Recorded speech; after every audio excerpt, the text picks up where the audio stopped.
Okay, तो जो हमारा नेक्स्ट आता है वो आता है प्राइमर। सीटीएम के बाद आता है प्राइमर। प्राइमर का रोल तो आप सबको पता होगा, और प्राइमर सुनते ही आपको सबसे पहले माइंड में आ गया होगा कि smooth out skin. Yes, primer का रोल है to create a canvas for your makeup. Makeup से पहले कैनवास तैयार करना है ताकि आपकी स्किन स्मूथ हो जाए और उसमें आपका फाउंडेशन, कंसीलर, प्रोडक्ट अच्छी तरह अप्लाई हो और स्टे भी करे। सिर्फ एप्लीकेशन के लिए नहीं है प्राइमर, वो primer also help to stay your makeup for a longer time. Got it? तो टाइप ऑफ प्राइमर पे आते हैं। Primer come in silky cream and gel form. These can be tinted और कलरलेस। ये बहुत इंपॉर्टेंट टॉपिक है। जो आपके प्राइमर है ये आप थ्योरी में भी देख लीजिए, मैंने दे रखा है थ्योरी में। प्राइमर आपके टिंटेड भी हो सकते हैं, कलरलेस भी हो सकते हैं। और ये वाली चीज मैंने आपको, जो कलर थ्योरी की क्लास अभी आपकी आने वाली है, उसमें बहुत ज्यादा डिटेल में है कि प्राइमर बहुत डिटेल में है उसमें। बिल्कुल आपको कोई क्वेश्चन अगर आ रहा है ना तो अभी रुक जाओ, मत पूछना मुझसे, बिकॉज आप पहले वो कलर थ्योरी की क्लास देख लो। उसमें सब कुछ, प्राइमर की फोटोज भी है, टिंटेड कैसे होते हैं, ग्रीन प्राइमर भी होते हैं, पीच प्राइमर भी होते हैं, व्हाइट भी होते हैं, और उन सबका क्या रोल है to make a base for your foundation, और कलर करेक्शन में भी यूज होते हैं। तो वो सारी डिटेल आपकी जो कलर थ्योरी की क्लास है सेकेंड डे वाली, उसमें सब कुछ डिटेल में है, सो डोंट वरी। एंड जो आई प्राइमर है that is useful for making base for eye shadow. जो फेस प्राइमर है वो फेस का फाउंडेशन और कंसीलर के लिए हेल्प करता है, और जो आई का प्राइमर है that is use for eye shadow application. उससे आपका आई शेडो जो आप अप्लाई कर रहे हो, ब्राइडल कर रहे हो, एंगेजमेंट कर रहे हो, जरूर कभी स्किप मत करना, स्पेशली इन ब्राइडल, क्योंकि उसमें मैंने एक रियल ब्राइडल की भी वीडियो है मेरी, तो उसमें भी आप देखोगे मैंने आई प्राइमर जरूर लगाया है, बिकॉज उससे एक तो जो ब्राइडल का आई शेडो है वो लॉन्ग लास्टिंग होगा और ज्यादा पिगमेंटेड लगेगा। ठीक है, तो आई शेडो से पहले आई प्राइमर बहुत जरूरी है, स्पेशली अगर हम किसी ऐसे क्लाइंट का मेकअप कर रहे हैं जिसे बहुत लॉन्ग लास्टिंग चाहिए, जैसे कि ब्राइड या engagement makeup, right?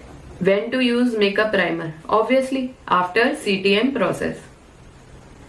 Now what is after primer? Yes, foundation. Foundation से ही, नाम से ही आपको पता लग रहा है, फाउंडेशन एक नींव रखना। फाउंडेशन का क्या मतलब होता है? नींव रखना। Foundation is a base to your makeup, overall makeup. अब एक क्वेश्चन और आता है कि मैम बेस और फाउंडेशन डिफरेंट होता है? ये भी आपके माइंड में क्वेश्चन आता होगा। मैंने सारे क्वेश्चंस लिख रखे हैं, डोंट वरी, कि क्या क्या क्वेश्चन स्टूडेंट के माइंड में आते हैं। मेरी सारी ऑनलाइन जितनी भी वर्कशॉप्स हुई हैं, क्लास हुई है, I have noted all the question, और मैंने वो सब क्लियर करा है। बिल्कुल आपको कोई भी प्रॉब्लम नहीं होगी इस क्लास में, बिल्कुल सब सीख के ही निकलोगे। तो फाउंडेशन और बेस में ये फर्क होता है कि जो बेस होता है वो बस एक नाम के लिए बना दिया जाता है, टू सेल देयर प्रोडक्ट। ठीक है, आप क्राइलॉन के बेस खरीद लो या कोई भी मेकअप स्टूडियो के कहीं भी जाके आप बेस खरीदते हो, वो रोल वही होता है। फाउंडेशन भी का भी मतलब होता है नींव रखना, तो वो बेस बनाने के लिए होता है फाउंडेशन भी, और जो बेस के नाम से बेचा जाता है वो भी बेस बनाने के लिए होता है। बिल्कुल भी कंफ्यूज मत हो आप लोग, अगर बिगनर हो, बहुत ज्यादा स्पेंड मत करो अपने मेकअप किट में। एक फाउंडेशन खरीद लो, ऐसा नहीं है बेस अलग खरीदोगे फाउंडेशन अलग। बस जो बेस होता है वो थोड़ा थिक कंसिस्टेंसी का होता है, और फाउंडेशन लिक्विड फॉर्म में होता है, ट्यूब्स में आता है ना फाउंडेशन। और जो बेस होता है वो आपकी रोल ऑन वगैरह होते हैं, और छोटे छोटे जैसे क्राइलॉन के मैंने आपको दिखाया है, D4, D3, ये जो केक की फॉर्म में आते हैं, ये सब बेस होते हैं। तो दोनों का रोल एक ही होता है, कोई भी फर्क नहीं है। फाउंडेशन और बेस एक ही चीज होती है। फाउंडेशन को अगर कोई थियोरिटिकल डेफिनेशन दी जाए तो it is just a cosmetic to provide a smoothness and a finish to your skin. तो फाउंडेशन कितने तरह के होते हैं? How to choose right foundation, how to select your foundation according to your skin type, according to your surface tone, under tone, ये सारी हमारी class में है, जो कि how to choose your foundation. Foundation selection की जो क्लास है उसमें हम लोगों ने सब डिस्कस करा है, तो यहाँ हम उस चीज को नहीं ज्यादा लॉन्ग में डिस्कस करेंगे, because this class is only for makeup list. Next हम आते हैं कंसीलर पे। अच्छा, कंसीलर के आगे जो आप अपने नोट्स बना रहे हो उसमें कंसीलर के आगे लिख दीजिए top most important product in your makeup list. देखिए, top most important product in your makeup list. इसके बगैर आप अपनी मेकअप वैनिटी नहीं बनाएंगे।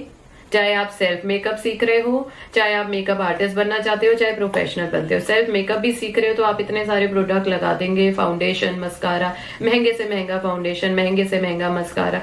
जब तक आप कंसीलर नहीं यूज करेंगे वो लुक ही नहीं आएगा, स्मूथनेस नहीं आएगी, फिनिशिंग नहीं आएगी। ठीक है, तो कंसीलर का क्या रोल होता है? जो हमारे ब्लेमिशेस हैं, आई बैग्स हैं, अंडर आई एरिया है, ये सारे जो फ्लॉज होते हैं स्किन में उसको हाइड करने के लिए, पिगमेंटेशन हो गई, ठीक है, पिगमेंटेशन है तो डार्क कंसीलर यूज करेंगे, अंडर आई है तो डार्क कंसीलर यूज करेंगे, वो सारा मैंने आपको कलर थ्योरी में बता दिया है। अंडर आई है तो ऑरेंज करना है कंसीलर यूज, और पिगमेंटेशन है तो डार्क ब्राउन कंसीलर यूज करना है आपको। तो ये सारी चीजें हम लोग कलर थ्योरी में डिस्कस कर चुके हैं। फिंगर से भी ब्लेंड कर सकते हो और ब्रश से भी करेंगे तो ज्यादा बेटर होगा, क्योंकि फिंगर से जब हम ब्लेंडिंग करते हैं, कोई भी प्रोडक्ट अप्लाई करते हैं, तो काफी सारा प्रोडक्ट हमारी, ये भी स्किन है, ये फिंगर्स भी स्किन है, तो इसमें भी काफी सारा प्रोडक्ट एब्जॉर्ब हो जाता है, तो थोड़ा सा वेस्ट हो जाता है। ब्लेंडिंग बहुत अच्छी होती है फिंगर से, हीट मिलती है तो प्रोडक्ट और अच्छे से एब्जॉर्ब होता है, बट थोड़ा सा अगर आप ब्रश से भी अगर अच्छे सी ट्रिक यूज करेंगे, अगर आपकी टेक्निक और ट्रिक्स अच्छी होंगी तो ब्रश से आप बहुत अच्छे से प्रोडक्ट यूज कर लेंगे। नेक्स्ट आते हैं हम लोग ब्रश एंड स्पॉन्ज में। ब्रश से क्या होता है, अगर कोई आप ट्यूब से या फिर किसी बॉटल से प्रोडक्ट निकाल रहे हो तो आप ब्रश से उसे, जैसे लिक्विड होता है हम लोग ट्रे में, ब्रश से अप्लाई करेंगे, ठीक है, और हम उसे अपने फेस पे अप्लाई करेंगे। लेकिन उसको फेस में एब्जॉर्ब कैसे करेंगे? With the help of sponge, beauty blender. तो आपको डिफरेंस समझ आया? Brush is to apply a product on your face and beauty blender जो है उसको एब्जॉर्ब कराती है इनटू योर स्किन। स्पॉन्ज हो गया, ब्यूटी ब्लेंडर हो गया, it help to deposit your product into the skin properly and evenly also. Next आते हैं हम लोग लूज पाउडर पे। लूज पाउडर क्या होता है? It is basically a talc, powder form में होता है, जैसे पाउडर होता है ना, उसके लिए होता है, and it is basically for liquid product, to set liquid product on your skin layer on your face. अगर आप लिक्विड प्रोडक्ट आपने अप्लाई किया तो कहीं ना कहीं आपको अगर फिंगर लगाओगे तो फिंगर प्रिंट आ जाएगा, या फिर वो थोड़ा सा हिल जाएगा, अपनी प्लेस से हट जाएगा, डिपॉजिट नहीं होगा ढंग से। फॉर डिपॉजिटिंग दैट प्रोडक्ट हम लोगों को सेटिंग पाउडर यूज करना पड़ेगा।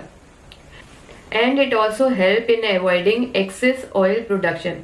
जिसकी बहुत ज्यादा ऑयली स्किन है उसके लिए तो लूज पाउडर जो है वो एक वरदान है, बहुत अच्छा है। जब मुझे मेकअप नहीं आता था मैं लूज पाउडर नहीं लगाती थी, और मुझे मेकअप करने से ही बिल्कुल नफरत सी हो गई थी, बिकॉज मेरी स्किन बहुत ज्यादा ऑयली है। अभी मेरी स्किन ऑयली है, आपको कहीं से ऑयल नहीं दिख रहा होगा, बिकॉज मैंने सेट कर दिया इसको लूज। अब मुझे मेकअप की टेक्निक्स पता है तो मैं इजीली हर चीज कर पाती हूँ। जब मुझे मेकअप करना नहीं आता था, मैं आई वॉज अ टीनेजर, तो मैं यही करती थी, फाउंडेशन लगाती थी और थोड़े टाइम बाद बहुत ज्यादा ऑयल आ जाता था फेस पे। उसका रीजन यही होता था कि हम लोग लूज पाउडर नहीं लगाते थे, वो सेट नहीं होता था, और वो एक्सेस ऑयल प्रोडक्शन की वजह से मेकअप और ज्यादा गंदा लगने लगता था, तो मुझे मेकअप करना ही नहीं पसंद था। तो लूज पाउडर इसीलिए होता है स्पेशली फॉर ऑयली स्किन, ताकि ऑयल प्रोडक्शन रोक सके, पाउडर होता है ना, और हमारा मेकअप सेट हो जाए। कॉम्पैक्ट क्या होता है? What is the difference between loose powder and compact? Loose powder और कॉम्पैक्ट का बस शेप का डिफरेंस होता है। लूज पाउडर आता है पाउडर फॉर्म में, बॉटल में, जार में, और कॉम्पैक्ट आता है आपका एक कॉम्पैक्ट जार में, ठीक है, एक केक की फॉर्म में। लूज पाउडर बहुत ज्यादा फाइन होता है, बहुत लाइट वेटेड होता है, कॉम्पैक्ट पाउडर जो होता है वो थिक होता है। तो वो जो है लूज पाउडर यूज होता है ऑयली स्किन के लिए, कॉम्पैक्ट यूज होता है ड्राई स्किन के लिए। अगर आप ऑयली स्किन पे कॉम्पैक्ट यूज करेंगे तो वो थोड़ी देर बाद ऑयली स्किन में जो मेकअप आपने करा है वो केकी लगेगा। तो आप ये भी डिफरेंस लिख सकते हो, loose powder and difference between loose powder and compact. Loose powder number 1 for oily skin, compact number 2 for dry skin.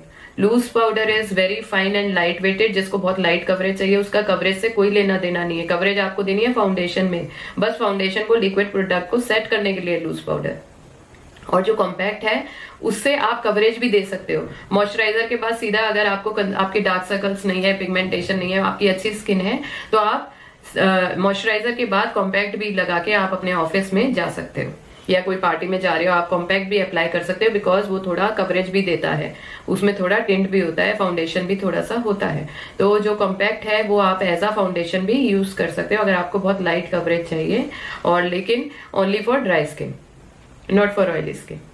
तो हमने सेटिंग पाउडर कवर कर लिया है, कॉम्पैक्ट पाउडर कवर कर लिया है, और नेक्स्ट हम आते हैं ब्लश ऑन पे। ब्लश का क्या रोल है? जस्ट एक रेडियंट देना ऑन आवर चिक्स। अगर आपको नेचुरल ब्लश, नेचुरल रेडियंट देना है, जैसे कि हमने अपने सॉफ्ट ग्लैम मेकअप जो आप आगे देखोगे, पार्टी मेकअप है, उसमें हमने एक गर्लिश लुक दिया है, ठीक है। तो मैंने बहुत ज्यादा जो अंडरटोन का कलर होता है, बिल्कुल जो अंडरटोन का नेचुरल कलर होता है, आपने वही उठाना है, थोड़ा सा पाउडर में लेना है, ब्लश पाउडर में लेना है और आपने बस यहाँ पे एप्पल ऑफ द चीक आपने अप्लाई करना है। आपने क्लाइंट को स्माइल करने के लिए बोलना है और यहाँ ऐसे एप्पल ऑफ द चीक आपने अप्लाई करना है। अगर आपको नेचुरल फिनिश चाहिए तो बिल्कुल अंडरटोन वाला नेचुरल ब्लश लेना है। अगर आपको बहुत ज्यादा पॉपअप कलर चाहिए तो आप pink, fluorescent colour, orange, pink, इस तरीके के कलर भी यूज कर सकते हो। अगर वार्म अंडरटोन है तो आपने वार्म शेड्स लेने हैं, कूल अंडरटोन है तो आप थोड़ा ब्राइट कलर्स जैसे कि डार्क पिंक और इस तरीके के कलर भी आप यूज कर सकते हो। I hope everything is clear to you. Blush का कंसेप्ट भी हमारी कलर थ्योरी से रिलेटेड है। आई रियली ट्रस्ट मी, जो कलर थ्योरी की 2 क्लासेस हैं वो आपको लाइफ में और मेकअप में इतनी यूजफुल होंगी कि आपके जो सारे क्वेश्चंस हैं, आधे से ज्यादा 60% मेकअप तो आप कलर थ्योरी से ही सीख जाओगे। तो वो कलर थ्योरी की क्लास आपने जरूर करना है, मिस नहीं करना। ब्लश का जो मैंने आपको बताया वार्म अंडरटोन, कूल अंडरटोन, वो भी उसी से रिलेटेड है। वार्म अंडरटोन है हमारा तो हम लोगों ने वार्म शेड्स लेने हैं, येलो अंडरटोन है तो उस तरह के शेड लेने हैं। और अगर कूल अंडरटोन है हमने डार्क पिंक और मतलब फ्लोरेसेंट कलर जैसे ब्राइट पिंक टाइप सा होता है, बेबी पिंक कलर है, तो इस तरीके के कलर हम लोग कूल अंडरटोन के लिए ले सकते हैं। नेक्स्ट हम आते हैं लिपस्टिक पे। अगर आपको लिपस्टिक क्रिएट करने हैं, लिपस्टिक के शेड देने हैं, तो लिपस्टिक भी हम लोग 3 तरीके से क्रिएट कर सकते हैं।